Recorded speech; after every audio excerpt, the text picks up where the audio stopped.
Какъв е пътя на България? Пътувам и си мисля. Магистрален или второстепенен?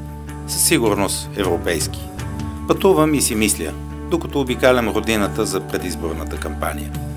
Реших да докажа, че един човек, когато има съмишленици, дори без многобройни щабове и партийни структури, може да излъчи идея, да отстои и да се пребори за нея.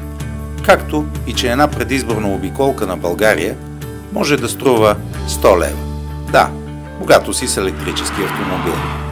100 лева за 4000 км. Какво ли могат да кажат онези от парламента? За пътищата и пътят на България. Аз съм Виктор Папазов. Гласувайте с номер 16 за независимо представителство на България. На прав път сте.